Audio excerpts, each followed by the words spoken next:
So before starting next video, that is chapter 9 of JIB paper 1, let's go through a disclaimer. This video is for educational purposes only. तो chapter 9 किस बारे में? International economic organisations जैसे World Bank, IMF आदि। ठीक है, international economic organisation, World Bank, IMF etcetera.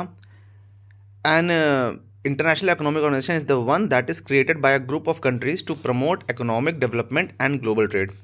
एक अंतर्राष्ट्रीय जो संस्था होगी, आर्थिक संस्था, वो क्या होता है? वो बेसिकली क्या होता है, कुछ कंट्रीज़ होती हैं, कुछ देश होते हैं जो मिलकर आर्थिक विकास के उद्देश्य से और वैश्विक जो आपका लेन देन हो रहा है, वैश्विक व्यापार जो है, उसके उद्देश्य से एक ऑर्गेनाइजेशन बना लेते हैं। ठीक है, तो वर्ल्ड बैंक, आईएमएफ, ये सब इसी तरह की चीज़ें हैं। तीन इसमें ऑर्गेनाइजेशन इंपॉर्टेंट है। कौन कौन सी बताएंगे नीचे? एक तो डब्ल्यूटीओ यानी वर्ल्ड ट्रेड ऑर्गेनाइजेशन, आईएमएफ यानी इंटरनेशनल मॉनेटरी फंड, और वर्ल्ड बैंक यानी डब्ल्यूपी। ये सभी आपने सुन रखे होंगे, बस ये है कि आज का थोड़ा डिटेल में चर्चा करेंगे हर एक की अलग अलग। सबसे पहले बात करते हैं आईएमएफ और वर्ल्ड बैंक की। ठीक है, तो आईएमएफ का फुल फॉर्म क्या है? International monetary fund. इसमें कितने मेंबर हैं, कितने सदस्य हैं? इसमें 190 देश सदस्य हैं। बना कब था आईएमएफ? 1944 में, जुलाई 1944 में आईएमएफ की स्थापना हुई थी। और उस समय 45 कंट्रीज़ जो थी, वो ब्रिटेन वुड्स, जो कि न्यूयॉर्क में एक जगह है, वहाँ बैठ करके इन्होंने इसका बेसिक जो ढांचा था वो तैयार किया था, बेसिक फ्रेमवर्क तैयार किया था। इंडिया इसका मेंबर कब से हुआ है? 27 दिसंबर 1945 को। समझ गए? 1944 में ब्रिटेन वुड्स कॉन्फ्रेंस हुई थी न्यूयॉर्क में, उससे इसका ढांचा तैयार हुआ आईएमएफ का। और इंडिया कब से मेंबर है? एक ही साल में, यानी 27 दिसंबर 1945 से इंडिया इसका मेंबर हो गया। क्या क्या इसके फंक्शंस हैं आईएमएफ के? Surveillance over members economic policies that are consistent with the IMF goal. ये बेसिकली क्या करता है? ये इस तरह की सर्विलांस करता है, जो भी इसके सदस्य देश हैं उनकी जो भी नीतियां हैं, आर्थिक अर्थव्यवस्था को लेकर जो भी नीति हैं, उन सब नीतियों पे एक नज़र रखता है, सर्विलांस रखता है, जिससे कि वो सारी नीति इन लाइन हो किसके साथ? आईएमएफ के उद्देश्य के साथ। देखिए, जो 190 देशों का ये समूह बनाया गया है, इसके कुछ उद्देश्य हैं, अभी उद्देश्य आगे डिस्कस करेंगे। तो उन पे नज़र रखने का काम किसका? आईएमएफ का, जिससे कि जो भी इंडिविजुअल अपने अपने कंट्रीज़ अपने अपने पॉलिसीज़ बना रही हैं, वो उसी के हिसाब से हों, जिससे ओवरऑल टारगेट अचीव हो सके। Financing temporary balance of payment needs, IMF loans to member countries to help them implement corrective measure. देखिए, हम लोग चैप्टर 9 पर हैं। अगर आप पिछले चैप्टर्स में जाएंगे तो हम कई बार इंडिया की बैलेंस ऑफ पेमेंट क्राइसिस के विषय में बात कर चुके हैं, जिसके बाद में एलपीजी एरा आया था। तो आई एम श्योर आप लोग को अब ध्यान होगा, यदि आपने पीछे के वीडियोज़ देखे हैं तो। ऑल्सो आई रिक्वेस्ट कि प्लीज़ वीडियो को लाइक कर दीजिएगा, शेयर कर लीजिएगा, और चैनल को ज़रूर सब्सक्राइब कर लीजिएगा।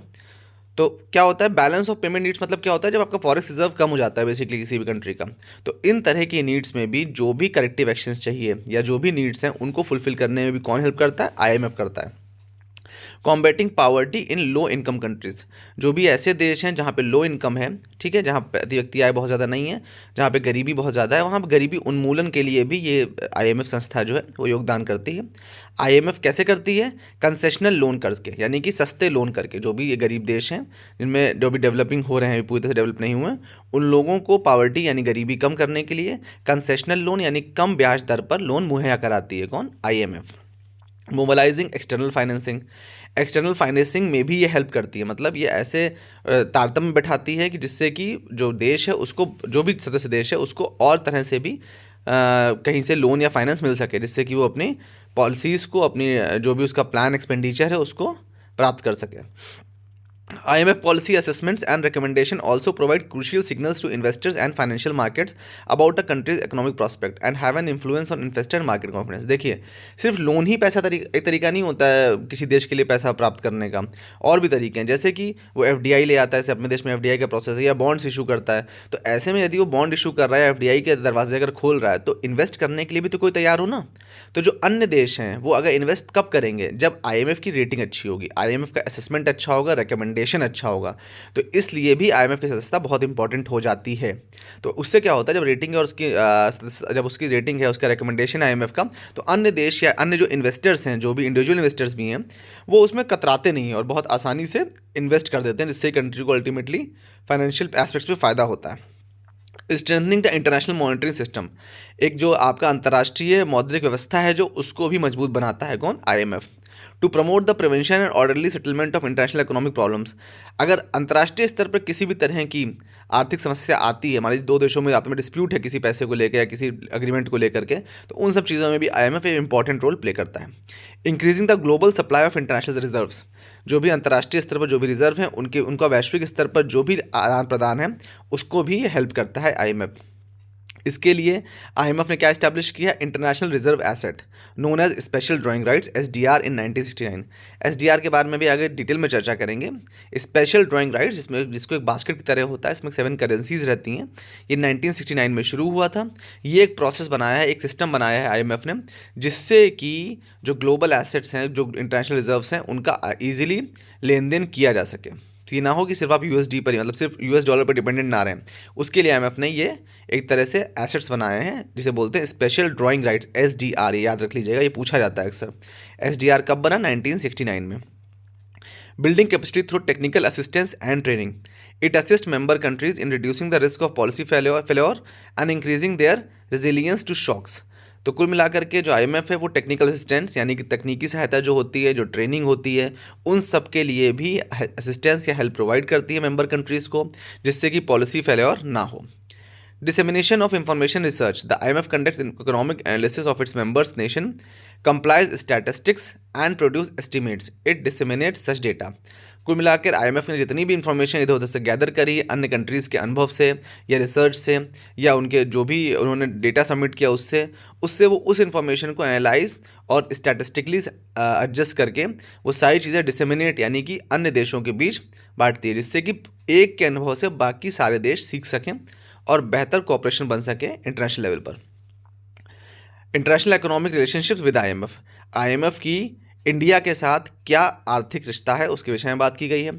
इंडिया एक फाउंडिंग मेंबर है आईएमएफ का, ठीक है, और इसके IMF finance minister is the x official governor on the board of governors of IMF.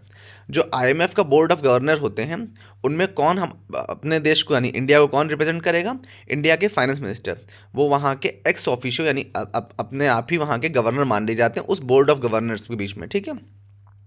In 1970 India was the one of the 5 countries with the highest IMF Kota's. 1970 में India उन 5 देशों में से एक था जब सबसे ज़्यादा IMF कोटा इंडिया के पास था। And as a result India was given a permanent seat on the executive board of directors. तो समझ लीजिए इंडिया के पास IMF के बोर्ड ऑफ गवर्नर्स में परमानेंट सीट है और इंडिया के फाइनेंस मिनिस्टर IMF के एक्स ऑफिशियो गवर्नर माने जाएंगे बोर्ड ऑफ गवर्नर के ऊपर, ठीक है। IMF serves as a crisis manager and crisis center for its member. ये हम लोग ऊपर पढ़ चुके हैं कि कुल मिलाकर किसी भी तरह की मुसीबत में उसको मैनेज करने के लिए और पैसा लेंड करने के लिए या लेंडर के रूप में कौन काम करता है, IMF काम करता है। इंडिया का करंट IMF कोटा कितना है SDR में, 13,114 million, placing it among the top 10 largest quota holding nations and give it a 2.76% stake. देखिए IMF वगैरह में क्या होता है कि जितना आपका कोटा होगा उसी हिसाब से आपके वोटिंग राइट्स होते हैं, ये सिस्टम होता है। तो इसमें यही बताया गया है कि 13,114 मिलियन का SDR में कोटा है इस समय इंडिया का, ठीक है। इसका मतलब जो पूरी दुनिया में टॉप 10 जो भी मेंबर्स में टॉप 10 में इंडिया आ रहा है और इस तरह से इसको 2.76% का स्टेक मिला हुआ है। ये समझ लीजिए इसके वोटिंग राइट्स हैं एक तरह से, ऐसा समझ लीजिए। स्पेशल ड्राइंग राइट्स, अब देखिए SDR के विषय में यहाँ बात की गई है। SDR क्या होता है, freely usable currencies of IMF members and SDRs can be exchange for these currencies. The SDR was initially defined as equivalent to 0.888671 grams of fine gold, which at the time was also equivalent to $1. After the collapse of Bretton Woods system, the SDR was redefined as a basket of currency. देखिए initially क्या किया गया था कि SDR को 0.888671, ये figure आपको नहीं याद करनी है, बस इतना याद करना है कि इनिशियली SDR को डिफाइन करने के लिए गोल्ड का यूज़ किया गया था, ठीक है। गोल्ड के इक्वल माना गया, गोल्ड की एक पर्टिकुलर क्वांटिटी समझ लीजिए 1 ग्राम से थोड़ी कम 0.888, ठीक है, इतना ध्यान कर लीजिए, इसको माना गया था, ठीक है। ये लगभग उस समय क्या था, ये एक $1 इक्वल टू ये इतना गोल्ड हुआ करता था, 0.8867 जो बताया गया। तो SDR को भी इस हिसाब से लिया गया था।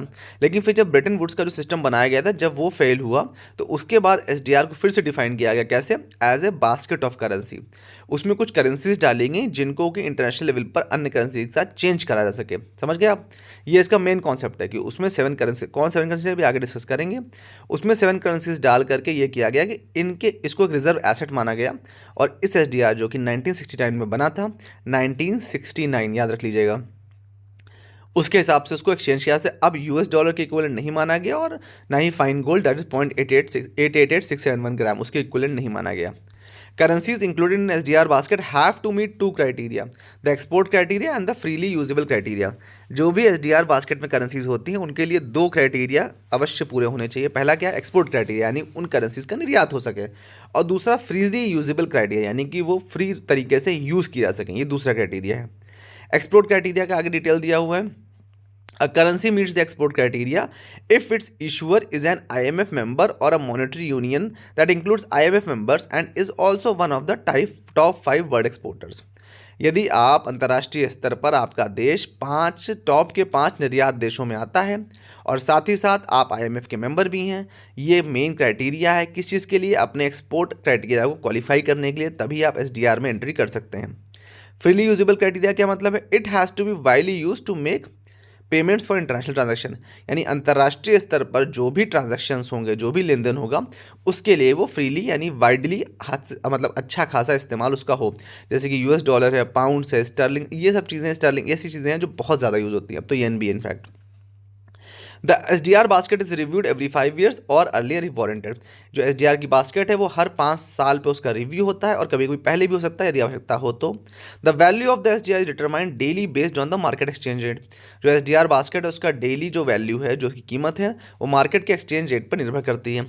Chinese renminbi join the US dollar, euro, Japanese yen and British pound sterling in the SDR basket effective October 1, 2016 से। देखिए, US dollar, euro, Japanese yen और ब्रिटिश पाउंड स्टर्लिंग, ठीक है, ये तो पहले थे ही थे। अब 1 अक्टूबर 2016 से चाइनीज रेनमिनबी भी इसमें काउंट हो गए, ठीक है, इसी SDR बास्केट में आ गए। वर्ल्ड बैंक, ये देखिए बस इंपॉर्टेंट आपको याद रहेंगे currencies, US dollar, Japanese yen, euro और ब्रिटिश पाउंड स्टर्लिंग। अब बस चाइनीज रेनमिनबी ऐड हुआ तो वो पूछा जा सकता है, इतना ध्यान रखिएगा।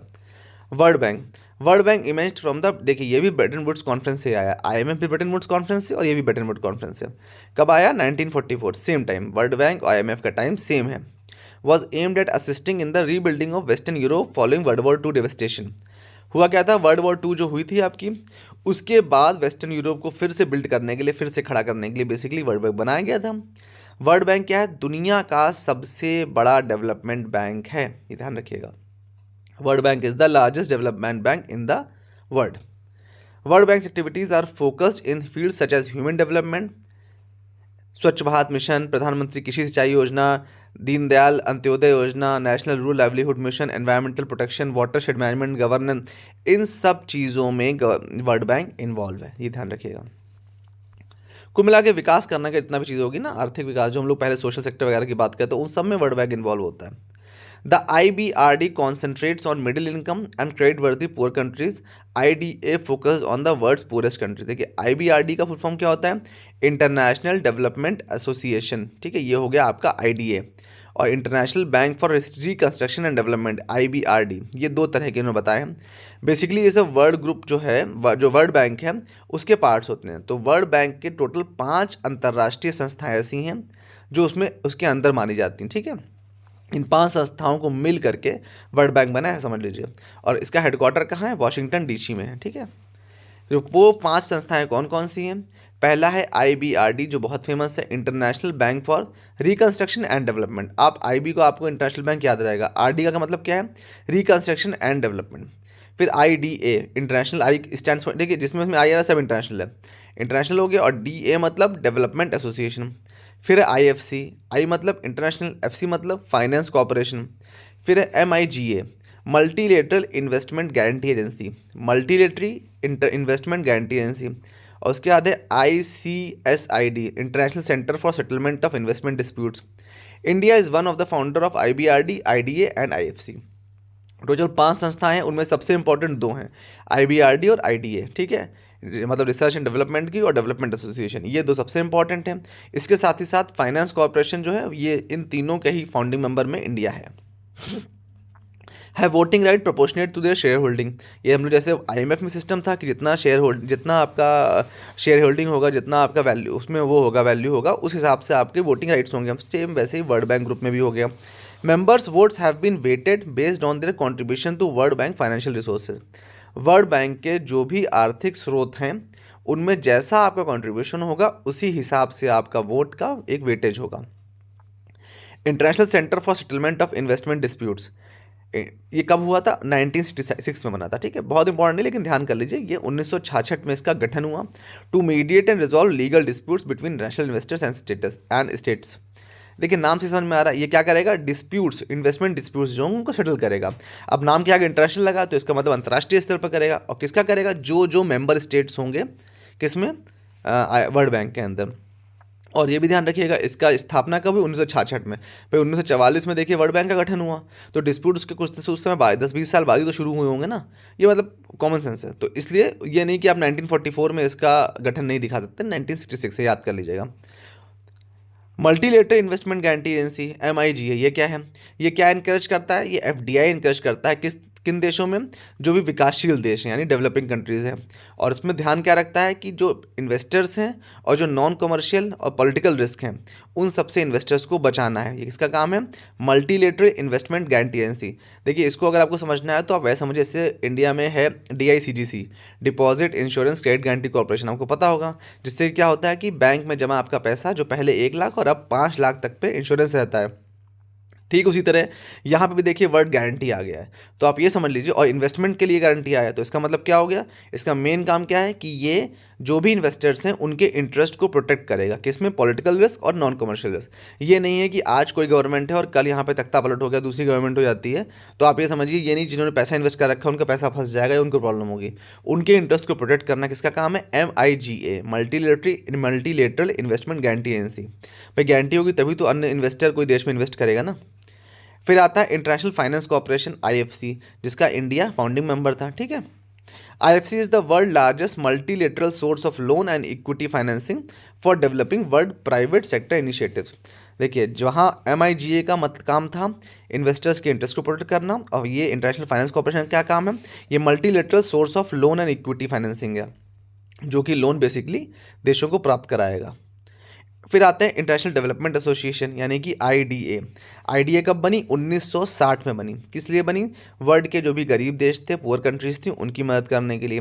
देखिए नाम में है डेवलपमेंट एसोसिएशन। अगर ये विकास कर रहे हैं तो विकास किसका करेंगे? विकसित देशों का तो नहीं करेंगे, डेवलपिंग कंट्रीज का ही तो करेंगे, या जो विकासशील देश हैं। IDA repayments are spread over 25 to 40 years with a 5 to 10 year grace period in between them. क्या होता है? 25 से लेकर करीब 40 साल तक का इसका लोन टेन्योर होता है IDA जो लोन दिए जाते हैं, और उसमें 5 से 10 साल का ग्रेस पीरियड भी रहता है। IDA ऑफर्स मेजर डेब्ट relief through the heavily indebted poor countries initiative and multilateral डेब्ट रिलीफ इनिशिएटिव। 2 इनिशिएटिव हैं, एक HIPC, ठीक है। HIPC का फॉर्म क्या दिया? Heavily indebted poor countries, HIPC poor countries, PC heavily indebted, यानी इंडेप्ट का मतलब क्या होता है? कर्जदार होना, ठीक है। तो हैव जो बहुत बुरी तरह इसमें कर्ज हैं उनके लिए उनको लोन मुहैया कराना एक इनिशिएटिव, और दूसरा मल्टीलेटरल डेब्ट रिलीफ इनिशिएटिव। डेब्ट मतलब कर्ज होता है, रिलीफ मतलब उससे राहत, तो कर्ज राहत पहुंचाने का भी जो इनिशिएटिव है मल्टीलेटरल तरीके से, वो भी IDA का काम है। IBRD raises the majority of its funding from global finance market. IDA is primarily supported by contribution from the government of its wealthier member countries। एक डिफरेंस दिया है कि IBRD का फॉर्म क्या था? International Bank for research and development, ठीक है। तो ये कहाँ से अपना फंड लाता है? ये ग्लोबल फाइनेंस मार्केट, जैसे कि इंडिया का स्टॉक मार्केट है वैसे ही हर देश का होता है, यूरोप का है, नैस्डैक, न्यूयॉर्क का है, उन सब से ग्लोबल फाइनेंस मार्केट से फंड रेज करना IBRD का मेन सोर्स है, ठीक है, फंडिंग का। लेकिन IDA कैसे चलता है? IDA कंट्रीब्यूशन और सपोर्ट मिलता है किससे? जो भी अन्य देश हैं, जो विकसित देश हैं पूर्ण रूप से, उससे फाइनेंस और सपोर्ट IDA को प्राप्त होता है। आ जाते हैं International Bank for Reconstruction and Development के ऊपर। इसमें 189 मेंबर नेशंस हैं। World's biggest development bank by providing loans. ये दुनिया का सबसे बड़ा डेवलपमेंट बैंक है, हम लोग पहले पढ़ चुके हैं। IMF में 190 देश थे, इसमें 189 है, ये ध्यान रखिएगा। IBRD provides advice to nations that want to reduce poverty and enable sustainable development. Primary mission is to provide financial and economic policy guidance to middle income countries. IBRD का मेन एडवाइस प्रोवाइड करता है किसमें? गरीबी उन्मूलन के लिए और sustainable development यानी सतत विकास के लिए। और प्राइमरी मिशन इसका क्या है? फाइनेंस और इकोनॉमिक पॉलिसीज़ में गाइड करना, किनको, मिडिल इनकम कंट्रीज़ को, जो भी मध्यम वर्गीय कंट्रीज़ हैं, देश हैं, उनके फाइनेंशियल और इकोनॉमिक पॉलिसीज़ को इस तरह से प्लान करना जिससे कि वो अन्य देशों की तरह आगे बढ़ सकें और जो भी इंटरनेशनल रिक्वायरमेंट्स हैं उनके साथ इन लाइन यानी उनके हिसाब से चलें। अब इंडिया का वर्ल्ड बैंक के साथ रिश्ता बताया गया है। एक्सेप्ट फॉर ICSID, यानी SID मतलब क्या था, इंटरनेशनल डिस्प्यूट्स वाला सेटलमेंट, याद आया, जो डिस्प्यूट सेटल कर रहा था, जिसका 1966 में गठन हुआ था। India is member of 4 of the 5 world bank components. ठीक है, इंडिया मतलब कि ICSID का मेंबर नहीं है, बाकी चारों का मेंबर इंडिया है। उनमें से 3 का तो फाउंडिंग मेंबर था। Borrowing from the world bank has the advantage of providing low cost consistent finance with extended maturity period. World bank से पैसे बोरो करने का मेन फ़ायदा क्या होता है कि लो कॉस्ट कंसिस्टेंट फाइनेंस जो होता है, मतलब कि सस्ता लोन, एक तरीके से इसकी ब्याज दर कम होगी और ज़्यादा मैच्योरिटी पीरियड 25 से 40 साल का दिया था ना लोन टेन्योर, प्लस 5 से 10 ग्रेस पीरियड भी, तो अच्छा सस्ता लोन और लंबे समय के लिए प्राप्त हो जाता है, ये फ़ायदा है। Mostly employed in projects in achieving SDG यानी सस्टेनेबल डेवलपमेंट गोल्स से जितने भी संबंधित प्रोजेक्ट हैं उन सब में ज़्यादातर में वर्ल्ड बैंक का हाथ है। अब डिफरेंस दिया है IMF और वर्ल्ड बैंक के बीच में, क्या क्या डिफरेंस है। IMF क्या है, सिंगल इंस्टीट्यूट है। वर्ल्ड बैंक में क्या है, 5 इंस्टीट्यूट मिले हुए हैं। IMF क्या करता है, अंतर्राष्ट्रीय मौद्रिक व्यवस्था को देखता है। वर्ल्ड बैंक क्या करता है, आर्थिक विकास में मदद करता है अंतर्राष्ट्रीय स्तर पर। IMF क्या करता है, promote exchange rate and monetary stability. IMF मतलब मौद्रिक लेन देन जो है उसको लिए और मौद्रिक व्यवस्था बनी रहे, यानी कि स्टेबिलिटी या स्थिरता बनी रहे, उसके लिए प्रयास करता है। और वर्ल्ड बैंक क्या करता है, डेवलपिंग कंट्रीज़ को लॉन्ग टर्म का लोन देता है जिससे कि देशों का विकास हो सके। IMF balance of payment crisis के समय बेल आउट फंड्स यानी कि फंड प्रोवाइड कर देता है या हेल्प करता है फाइनेंस प्राप्त करने में। वर्ल्ड बैंक क्या करता है, प्राइवेट एंटरप्राइजेस को इंकरेज करता है कि वो डेवलपिंग कंट्रीज़ में जा कर के काम करें। ठीक है, जिसके लिए इंटरनेशनल फाइनेंस कॉर्पोरेशन बनाया गया है। उनके इंश्योरेंस, उनके आर्बिट्रेशन विंग हैं जैसे कि MIG और ICSID यानी कि guarantee multilateral investment guarantee agency बनाया गया था ना, वो हो गया, या डिस्प्यूट सेटल करने के लिए, तो ये सब उनके एक्सटेंडेड हैंड्स आर्म्स हैं। draws its financial resources principally from the quota subscription of its member countries। IMF का फंड कहाँ से आता है, जो भी उसके सदस्य देश हैं उनके कोटा के थ्रू प्राप्त करता है। और इसके अलावा जो वर्ल्ड बैंक है उसमें ज़्यादातर पैसा कहाँ से आता है, इंटरनेशनल बॉन्ड मार्केट, यानी कि जैसे इंडिया में स्टॉक मार्केट्स है ना आपका, निफ्टी और सेंसेक्स हैं सब, उसी तरह से न्यूयॉर्क में नैस्डैक है, यूरोप में अलग है, अफ्रीका में अलग है, तो उन सब के थ्रू इंटरनेशनल बॉन्ड मार्केट के थ्रू ये पैसा प्राप्त करता है IBRD और IFC। लेकिन IDA जो इसका एक विंग है यानी डेवलपमेंट जो है, उसके लिए वो कहाँ से प्राप्त करता है, वो डोनेशन के थ्रू प्राप्त करता है। अब इसमें तीसरी इंपॉर्टेंट ऑर्गेनाइजेशन कौन सी है, वर्ल्ड ट्रेड ऑर्गेनाइजेशन। अब ज़्यादा समय नहीं है अभी, अब बहुत लंबा वीडियो नहीं है इसके बाद। तो वर्ल्ड ट्रेड ऑर्गेनाइजेशन जो था, उससे पहले वर्ल्ड ट्रेड ऑर्गेनाइजेशन का क्या नाम था, general agreement on tariffs and trade यानी GATT, जिसका साइन कब हुआ था, 30 अक्टूबर 1947। देखिए अक्टूबर आपको याद रखने की जरूरत नहीं, 1947 काफ़ी है। तो 1944 में वर्ल्ड बैंक और IMF का गठन हो गया। 1947 में GATT यानी general agreement on trade and tariff, इसमें 23 देश थे, उनके बीच हुआ था। और ये कब से अप्लाई हुआ, 1948, 1 जनवरी 1948 से। इंडिया इसमें भी फाउंडिंग मेंबर में था। ठीक है, उसके बाद 1 जनवरी 1995 में WTO यानी वर्ल्ड ट्रेड ऑर्गेनाइजेशन का गठन हुआ। ये लेकिन बेस इसका अभी भी GATT ही चल रहा था। WTO was conceived during the 8th GATT cycle 1986 से 1994 का, जो 8वां GATT का साइकिल था, general agreement on trade and tariff, उसमें GATT का आइडिया जो हुआ वो कंसीव हुआ। ठीक है, ये जो 8वां साइकिल था कहाँ हो रहा था, उरुग्वे में हो रहा था, और ख़त्म कहाँ हुआ, जेनेवा में हुआ, इसीलिए इसको उरुग्वे राउंड भी कहते हैं।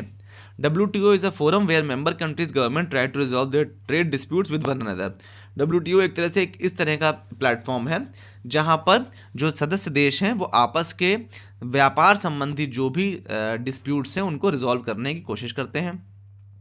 16 जून 2022 तक WTO में कितने मेंबर हो गए थे, 164 यानी 164। 23 देशों से सफ़र शुरू हुआ 1947 में और 2022 16 जून तक इसमें 164 सदस्य हो चुके हैं। जेनेवा WTO का हेडक्वार्टर है।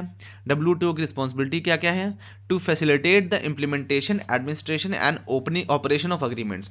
जो भी देशों के बीच में आपस में एग्रीमेंट होंगे उनको इम्प्लीमेंट कराना, उनकी प्रशासनिक व्यवस्था देखना और उनका ऑपरेशन देखना, ये सारा काम किसका है, WTO का है। ये और इसके संबंध में जो भी नेगोशिएशन होंगे उन सब के लिए WTO एक सही प्लेटफॉर्म है। To oversee the mechanism to resolve disputes among members, जो भी डिस्प्यूट्स होंगे, देखिए मेन डिस्प्यूट्स रिजॉल्व करने के लिए ऑर्गेनाइजेशंस बनती हैं। एग्रीमेंट तो लोग आपकी समझ से कर सकते हैं, लेकिन डिस्प्यूट्स रिजॉल्व करने के लिए they need a third party to engage with the IMF and World Bank to promote global economic policy coherence. ठीक है, IMF और वर्ल्ड बैंक के साथ ग्लोबल इकोनॉमी यानी वैश्विक स्तर पर अर्थव्यवस्था की जो भी नीतियां होती हैं, आर्थिक नीतियां, उनके साथ को मेल जोल चलाने के लिए WTO है। ये WTO के फिर से फंक्शंस दिए हैं, वही सेम चीज़ें रिपीट हैं दोबारा। India emerged as the most outspoken proponent for the developing world at the 2001 World Trade Organization session दोहा में जो 2001 में सेशन हुआ था, उसमें इंडिया सबसे ज़्यादा आउटस्पोकन प्रोपोनेंट एक भारी मेंबर बन के सामने आया था। The summit was declared a success after 142 nation delegates agreed to a new round of trade negotiation including subject such as environment, competition and investment. 3 subjects basically, environment यानी पर्यावरण संबंधी, कंपटीशन आपस का, और इन्वेस्टमेंट जो भी इन्वेस्टमेंट होगा उससे संबंधित जो राउंड्स थे उनके लिए 142 देशों ने नेगोशिएशन करने के लिए हामी भरी थी। कुछ सारे WTO के कॉन्फ्रेंस की डेट्स और वेन्यू दिया हुआ है, लेकिन 2001 जिसमें दोहा, इसमें इंडिया मेन आ गया था, उसकी बात मैं उसको हाईलाइट कर दिया है। ठीक है, जेनेवा आप लोग को पता है, जो उसको जेनेवा ही बोलते हैं, उरुग्वे वाला जो राउंड है आपका, वो आप लोग को पता है, ये देखिए नीचे दिया हुआ है। और 2022 में फिर से जेनेवा में, जो रिसेंट है वो ध्यान कर लीजिए। तो इंडिया वाला दोहा वाला 2001 का हो गया, और 2022 वाला आपका जेनेवा वाला हो गया। डेट याद करने की जरूरत नहीं है आपको कि 12-16 जून याद करने की जरूरत नहीं है। WTO की 12वीं मिनिस्ट्रियल कॉन्फ्रेंस जो हुई, ठीक है, जो मंत्री बैठक हुई, उसके बारे में आगे बताया गया है, जो कि जेनेवा में हुई थी। WTO members reach historic agreement on response to fishing subsidies, food insecurity and कोविड-19 vaccination during the WTO 12 ministerial meetings in Geneva. देखिए ऐसा होता है, जैसे आपको लग रहा होगा कि फिशिंग सब्सिडी में क्या एग्रीमेंट हुआ होगा। होता यह है कि जैसे कोई भी देश, जैसे इंडिया की अगर बात करें, वो अगर अपने मछुआरों को, यानी जो उनकी फिशिंग कम्युनिटी है, उसको अगर आगे बढ़ाना चाहता है तो उसके लिए वो सब्सिडी देगा ना उसको, जिससे कि लोग उस काम में ज़्यादा इन्वॉल्व हों। एग्रीकल्चर बेस्ड इकोनॉमी से अगर ये सर्विस सेक्टर और गुड्स पे आना है तो ऐसे तो शिफ्ट होगा ना धीमे धीमे, या अलाइड एग्रीकल्चर एक्टिविटीज़ जो हैं, फिशिंग वगैरह, उन सब के लिए।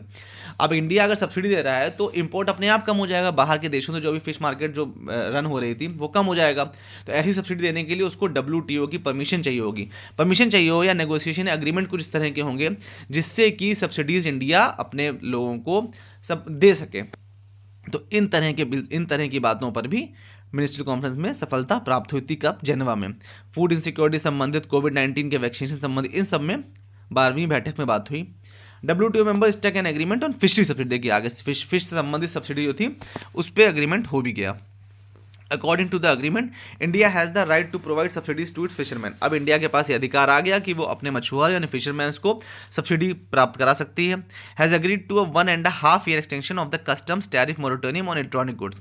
जो भी इलेक्ट्रॉनिक उत्पाद हैं जो बाहर के देश से आ रहे हैं, उसमें 1.5 साल का एक्सटेंशन पीरियड दिया गया टैरिफ मोरेटोरियम, मतलब कि जो भी उस पर टैक्स और टैरिफ ले जा रहे हैं उसमें 1.5 साल का की बढ़ोतरी कर देगी। Over fishing, deep sea fishing, illegal and unreported and unregulated यानी IUU fishings have all been addressed for the first time by the accord. इस एग्रीमेंट के द्वारा पहली बार over fishing, deep sea fishing और इलीगल फिशिंग, इन सब के बारे में बात की गई। देखिए ये सब समुद्र से संबंधित कॉन्सेप्ट हैं, ओवर फिशिंग और डीप सी फिशिंग वगैरह, ये आपको बहुत समझने की जरूरत नहीं है, इतना इंपॉर्टेंट नहीं है आपके लिए। ओवर फिशिंग नाम जितना आपको नाम से क्लियर हो उतना काफ़ी है। Regional economic cooperation. Many regional organizations collaborate with their member countries to promote holistic development with their geographical region.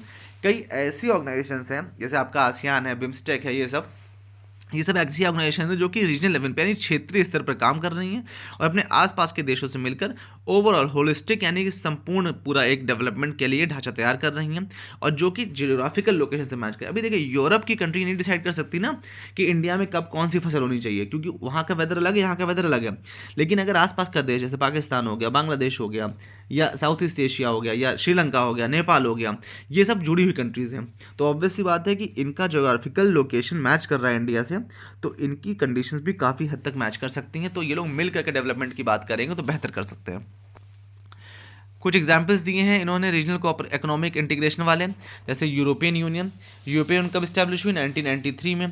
कितने देश थे? 28 देश थे। और किस लिए? ये इकोनॉमिक और पॉलिटिकल यानी कि आर्थिक और राजनीतिक तरीके के लिए काम करने के लिए हुई। इसको नोबेल पीस प्राइज़ भी मिला था कब? 2012 में। याद रखिएगा। EU में मेंबर कितने? 28, शुरू कब हुई 1993 में, और 2012 यानी ठीक 21 साल बाद इसको 19 साल बाद इसको एक नोबेल पीस प्राइज़ भी मिला। यूरोजोन कब गठन हुआ इसका? 1999 में। यूरोजोन का काम क्या है? ये भी एक इकोनॉमिक यूनियन है जिसमें कितने हैं? 19 देश हैं। 28 EU मेंबर में से 19 यूरोजोन में हैं। उनका मेन काम क्या है? मेन का ये है कि इन्होंने एक करेंसी आपस में एक करेंसी लेके चल रहे हैं, दैट इज़ यूरो। मतलब 19 देशों में सिर्फ एक करेंसी चल रही है जो कि यूरो है। फिर आते हैं सार्क पर, the south Asian association for regional cooperation. इसका नाम आपने पहले सुना होगा। ये एक रीजनल ट्रेड ग्रुप है, ठीक है। कहाँ पर बेस है? काठमांडू में बेस है। कब बनाया गया था? 1985 में। इसमें 8 मेंबर्स हैं, ठीक है। कौन कौन से? India, Maldives, Pakistan, Bangladesh, Sri Lanka, Bhutan, Nepal and Afghanistan. देखिए सारे आपको याद रहेंगे, सब इंडिया के आसपास के हैं। इंडिया से लगा हुआ पाकिस्तान हो गया, अफगानिस्तान हो गया, इधर नेपाल और भूटान हो गया, श्रीलंका हो गया, बांग्लादेश हो गया। बचा क्या? मालदीव्स। तो मालदीव्स आप लोगों को मोदी जी ने याद करा दिया है, तो मालदीव्स आपको उससे याद रहेगा। South Asian free trade agreement SAFTA, ये कब हुआ था? 1 जनवरी 2006 को उसका गठन हुआ था। ये भी किस लिए? फ्री ट्रेड, जो भी मेंबर कंट्रीज़ हैं उनके बीच में आपस में फ्री ट्रेड हो सके, यानी कि बिना किसी रुकावट के व्यापार हो सके।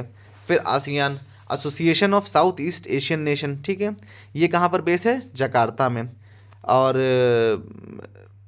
इसमें कितने? 10 मेंबर्स हैं। नाम दिए हैं सबके। India, Philippines, Malaysia, Thailand, Singapore, Brunei, Vietnam, Laos, Cambodia, Myanmar. फिर आता है OPEC, the organisation for of petroleum exporting countries. नाम देखिए, पेट्रोलियम एक्सपोर्टिंग कंट्रीज। तो पेट्रोलियम इंडिया तो एक्सपोर्ट नहीं करता ना, कौन करते हैं? जो आपके ये दोहा हो गया, इधर हो गया ना, दुबई और वाला एरिया जो है आपका मिडिल ईस्ट, जो मिडिल ईस्ट है वो बेसिकली इसमें कंट्रीज रहती हैं। लेकिन इनका हेडक्वार्टर कहाँ है? वियना में है। क्यों? क्योंकि मिडिल ईस्ट है आपका, प्लस आपके अफ्रीका के कुछ कंट्रीज़ हैं, देखिए कॉन्गो वगैरह सब दिए हुए जो कि वेस्ट अफ्रीका में पड़ते हैं जाकर के। तो सऊदी अरेबिया, वेनेजुएला, लीबिया, ये सब इसके UAE, ये सब इसके मेंबर हैं। इसमें टोटल 13 मेंबर हैं इसमें ओपेक में। Organisation of petroleum exporting countries, ये one of the most important organisation है वर्ल्ड की।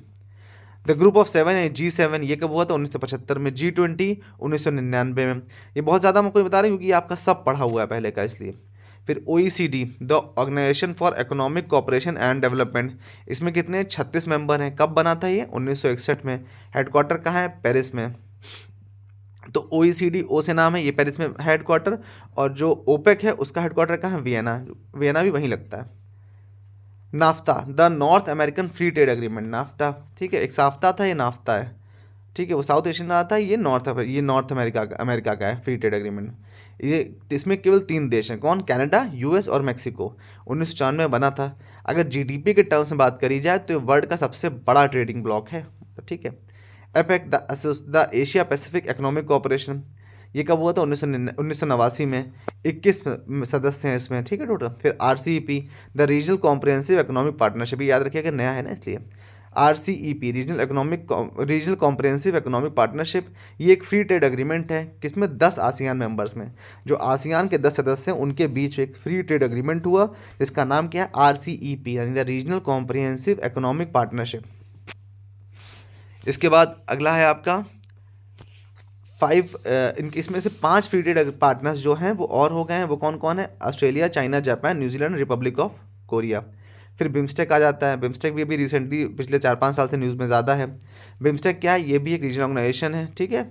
इसमें जितने भी आपके जुड़े हुए देश हैं जो बे ऑफ बंगाल रीजन से, वो सारे इसके सदस्य हैं। टोटल कितने? 7 सदस्य हैं। तो बंगाल की खाड़ी से जुड़े हुए 7 देश इसमें सदस्य हैं।